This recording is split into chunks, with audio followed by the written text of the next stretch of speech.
When you look at Pitbull, obviously, I know you're training like he is the greatest fighter in the history. Well, you're training for him like this is going to be the fight of your life. But stylistically, the way you train, the way you are, do you believe this could be as one sided as many of your biggest wins? When you look at Pitbull as a fighter, when you look at what he's done, are you impressed by him at all? Definitely, man. He's got some of the accolades and some of the achievements that he's put in his career, being a champ, holding the belt. I think he's held that belt for a good like what 5, 6 years. You know what I mean? Like when you look at the stats, my stats versus his stats, our stats are a lot similar. I have a couple more finishes over him, knockouts, but our stats are a lot similar. You know, the only difference is he doesn't have one world title, but he has two world titles. When he conquered both world titles before Connor did it, I was saying these are things that I'm going to do, and these are things that I'm going to do. So, um, yeah, there's nothing but respect to him. But at this moment, he's a pawn in this game of chess, and he's standing in my way. So that's where he needs to be removed from the board. Definitely, definitely. Stylistically, this is the fight that we've prepared for since I first stepped foot in my professional career.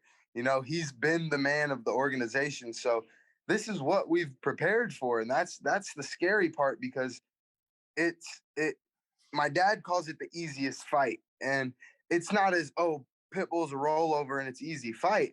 This is what we've prepared for. You know what I mean? So that's what he means by, this is the easiest fight. Like this is what we've prepared for since day one. All our techniques, all our combos, everything has been set up and prepared for Patricio.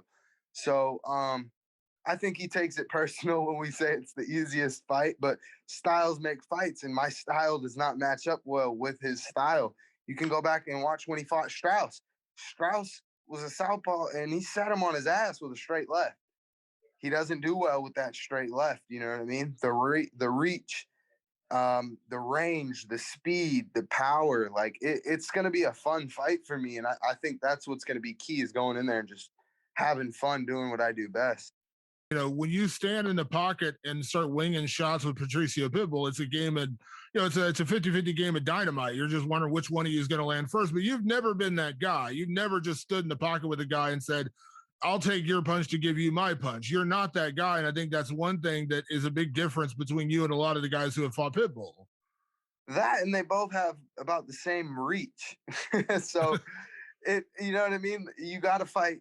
That's like having a fuse. They both got the same short fuse. So it's like, you know what I mean? Which one's going to burn out faster? It's whichever wind breeze catches that flame. You know what I mean? So for me, I got a lot longer reach. It's just going out there doing what I do best, staying long, picking my strikes. And at the end of the day, he has to bring the fight to me. I know he's champ and I'm supposed to bring the fight to him, but this isn't that type of fight. You know what I mean? For me, it's going out there and just fighting smart, keeping my range, and doing what I do best, and wait until he gets desperate and just capitalize on that opportunity.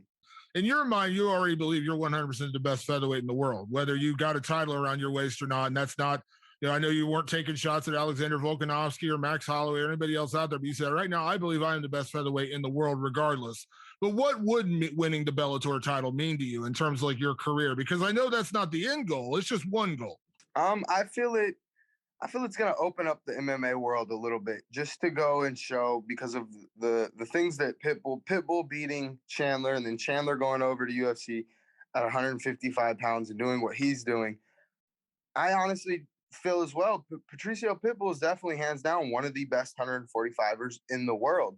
But like I said, I am the best in the world. So I feel like that's just going to put that stamp on, okay, this kid really is the future of the sport. He is potentially and going to accomplish big things in his career, like he says, being undefeated his entire career, being the Floyd Mayweather MMA, and just, you know what I mean, being well spoken, being able to just be myself, but in a sport that hasn't really developed like the boxing world has yet. So I'm just looking forward to being the first one to do it, and just be real the people's champ. You know what I mean? Just give the people what they want. And at the end of the day, I got a lot of fans right now hitting me up. You know what I mean?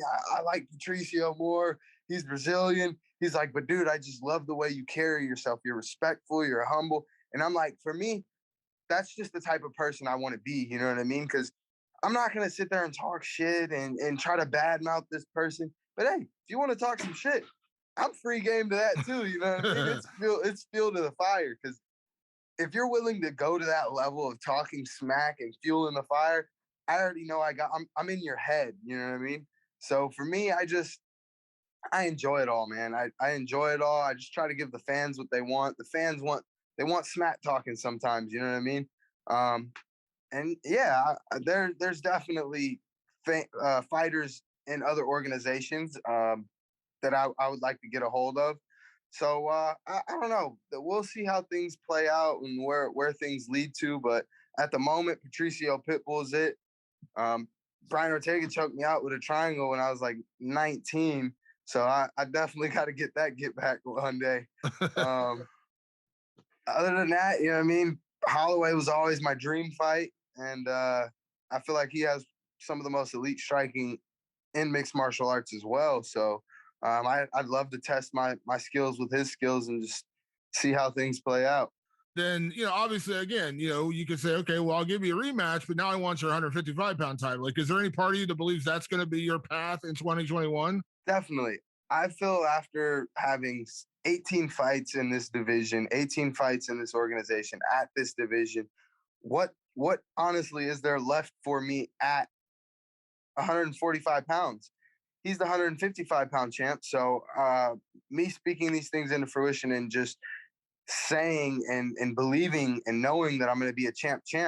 Yeah, we got to run that back. You know what I mean? Especially when I knock him out, everyone's gonna be like, oh, I was lucky. All right, well, let's do it again at 155 pounds. He's a big boy. He cuts a little bit of weight. I'm a big boy as well.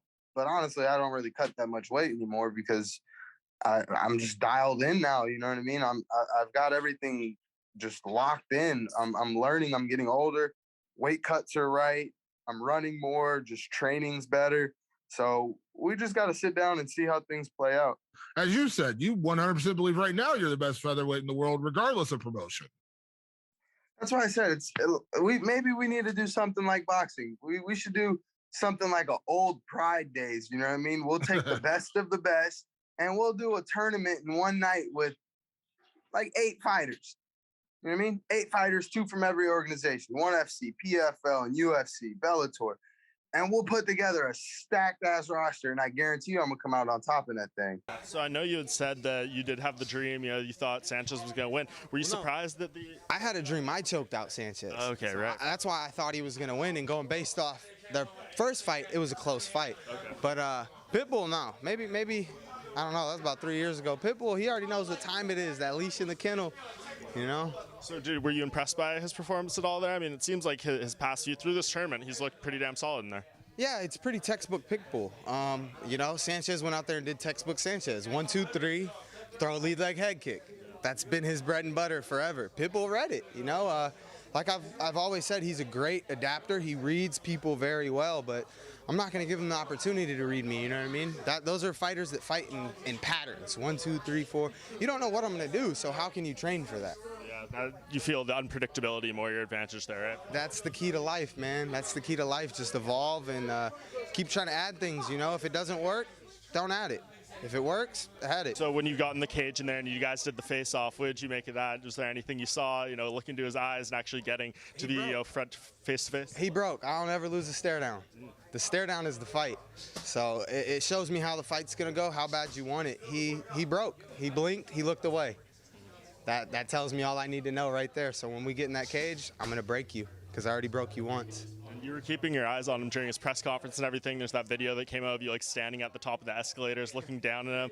What was kind of going through your mind when you were just sitting there? It seems like you just couldn't take your eyes off him for the rest of that night once you won that fight. Well, honestly, I was standing down there. I was going to go snatch the belt off the table, but Victoria came over and told me not to, and Mazzulli, the commissioner, go upstairs. I think they saw what I was doing. They know. Coming for that belt, so I just went up there and stood at the top. I just wanted to hear what he had to say, and yeah, focus, man. Eye on the prize. You got 2 of my belts sitting up there. That's what I'm looking at. I want to hear what you have to say, and him keep talking about fighting Volkanovski and all these other guys. Hey, you got to get past me, player. You know what I mean? Like I said, Easter's past. You counting them eggs before they hatch, but I'm coming for that neck. He says you're scared. Why do you think he thinks that? I'm undefeated. What's there to be scared of? I've called your name since I first stepped in your cage. You've been a champion since I first stepped foot in that cage. I've called your name since day one. I fear no man. I'll tell you that much. I fear no man. And we know that about you, especially the highest level of fighters. Like, I don't think any of you guys are legitimately afraid to fight each other or anything like that. So why do you think you'd say that? Is that just fight hype, do you think, in his mind? Nah, maybe he's trying to portray the feelings that he has within himself onto me. But at the end of the day, I just got to keep focusing on myself, you know, stay in this gym, stay grinding with my boys and evolving, because iron sharpens iron. And, you know, you talked a little bit about, you know, the strategy at the press conference you did after, like, this guy shouldn't get anywhere near me if you use your height and your reach effectively and all that kind of stuff. Do you feel, is that going to be kind of the key assets to winning this fight? Is just probably it's going to be majority stand-up, and if he's going to have a hard time with your range? It should look like the Pat Curran fight all over again. Pat Curran's bigger, a little bit longer. If he couldn't get near me, then why should he? You know what I mean? I watched the Strauss fight. That left hand is invisible to him. He don't see it. It sat him on his ass. You know what I mean? So I just take little things from each fight, and I add those to my arsenal. What works against him, what doesn't work, and then I use my advantages. If my advantages aren't working, then I go to the other tools that I've learned with. You know what I mean? So for him, I'm just, man, stay long, pick him apart, keep the volume. I don't think anybody really has volume like mine. Sanchez does, but like I said, he's a pillow puncher. He don't punch hard. So me punching hard with that volume, I think it's a really big threat for him, and I can't wait to sit him on his ass a couple times. You know, Antonio, you've been sounding off about them and that they're nothing and that this is the easiest fight for your son. You know, they're keeping their counsel for once. I mean, why aren't you having a go at them today? All I did was state facts. He's younger, he's longer, he's stronger, he's faster.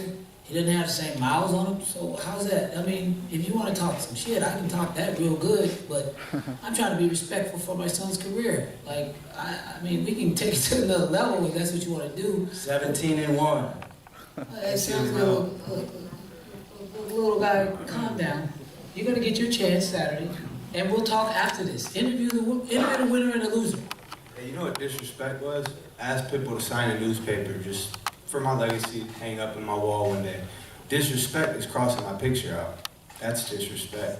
But you know, you don't see me talking about it or going, oh, Your father bro, told all the media that I am on drugs. Stop talking. Your father said that. You remember you said you're gonna beat my ass in front of my father? I'm gonna beat your ass in front of your wife and kids. How about that? You wanna talk disrespect? We can be disrespectful. Who is disrespectful? It's now the disrespect's out. Cat's out the bag now. How about that? And I'm gonna beat you in front of your father. Yeah. And he'll do nothing. We can make a family fair ass whooping too. Your father is gonna do nothing. I'll whoop him too. It don't matter. I'll beat up your whole team. Respect my son and my family.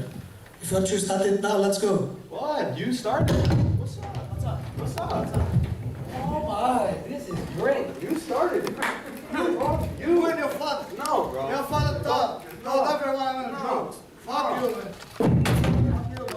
Yeah. Don't talk about my son. Don't talk about my father. You gonna say you gonna whoop my ass? Talk shit about me. You gonna whoop my ass in front of my father? Your father talks shit about me. He knows that. And now he's Whatever, bro. Fuck you too. Yeah, fuck you too, bro. You already know this. Coming home with me, baby. Yeah. What's up? This is my belt, motherfucker. Don't touch it. Yeah. Don't touch it. Come down. Saturday, baby. Saturday, baby. All right. 31st. This is my new one. Yeah. Fuck you. You don't deserve it. Fuck you. You don't do Yeah. it. Hey, you want to put some Don't money talk on shit it? about my son. Hey, and put my 100 grand on it. You want to put some money Put on 100 it? grand on it. Never. Put 100 grand on it. Put 100 grand on it. I am professional. And your father talk shit about Whatever, me. bro. That I'm on drugs. And now you're Nah, gonna talk bro. about my son. Nah, bro. And my wife. Fuck you. You gonna say you gonna whoop my ass in front of my dad? Can't whoop your ass in front Want of you your to be family. professional? You're not professional. No, exactly. I'm a real fight. You keep it professional. Let's do it now. I'm real. What's up, bro? Not that fuck everything. Yeah. You don't see I'm fucking you Talk, up. talk. I'm going to fuck you Talk all up. that talk. Any more questions? Yeah, buddy.